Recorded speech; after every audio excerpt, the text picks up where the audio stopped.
Valmierā aizvadīta specializētā nometne valsts aizsardzības mācības izglītojamajiem, lai jauniešus vairāk iepazīstinātu ar militārās ražotnes Patrija darbu. Bet plašāk par to, kā viņiem nometnē veicās un ko iepazina, stāstīsim nākamajā sižetā. Jauniešu interese par iespēju piedalīties specializētajā valsts aizsardzības mācības nometnē Valmierā bijusi ļoti liela. Organizatoriem pat nācies rīkot konkursu, lai atlasītu 30 motivētākos jauniešus. Nometnes dalībnieki ne tikai apguva militārās prasmes, bet arī iepazina Valmieras novadu. Valmiera ir pat Vidzemes skaistākā pilsēta, ja, un ir ļoti labi, ka no visas Latvijas sabrauc jaunieši un redz mūsu pilsētu. Mēs viņiem parādījām arī mūsu pārgājienu taku, 4 tiltus, mēs parādām viņiem tehnikumu, mēs parādām, kādas ir ražotnes.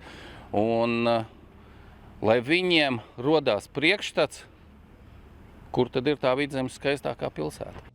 Viesošanās militārā transporta Patrija Latvija ražotnē Valmierā jauniešiem bija viens no aizraujošākajiem notikumiem.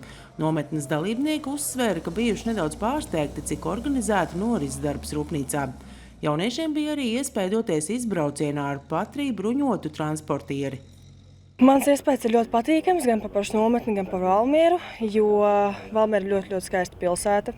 Te ir tiešām daudz ko darīt. Mēs arī vakardien gājām 16 km pārgājienā. Viena lieta ir tas militārais, otra lieta arī tas, ka tur pirmo reizi un nevienmēr arī no malas tā vienkārši ir atnākt un iesēties Patrijā var izbraukt. Jauniešiem tāds liela vēlme ceļš, ja tu gribi savu dzīves ceļu šīs militārām lietām, izbraukt ar to sajust, to pasties, kā tas ir, kā tie karavīri tajā ikdienā darbu un sēž tur iekšā, kā viņiem jūtās. Ražotnes apmeklējuma laikā vairāk jaunieši jau izteica vēlmi vēlreiz atgriezties Valmierā, lai šeit Patrija ražotnē izietu praksi un iespējams sāktu savas darba gaitas. Jau ienākot pa vārtiem, jau zibēja acis un kāds jau paspējās jau pat praksē pie mums jau pieteikties, jo mācās tieši ar smago tehniku saistītā jomā. Tā kā jā, šī ir tāda unikāla iespēja, lieliski iespēja arī mums, kā ražošanas uzņēmumam, dot kādu pirmo iespēju jauniešiem, kuri varbūt ir savā tādā nākotnes izaugsmes posmā, kad ir jāizvēlās, kurā virzienā sevi attīstīt, ko studēt. Praktiskās nodarbības nometnes dalībniekiem notika Valmieras tehnikumā.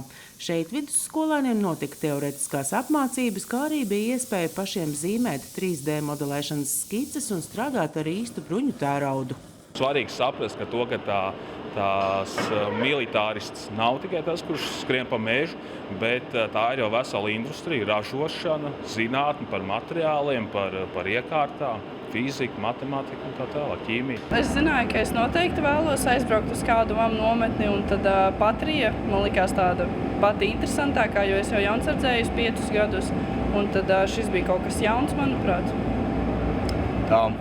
Es izdomāju, pamēģināt kaut kādu nometni no štāvām visa pasākuma. Patrija bija vienīgais, kas man tāds interesēja, jo Patrija bruņu tehnika, man jau bruņu tehnika arī iet pie sirds. Nometne bija lieliski iespēja arī jauniešiem no Valmieras novada novērtēt, kādas izaugsmes un karjeras iespējas piedāvā viņu dzimtā pilsēta.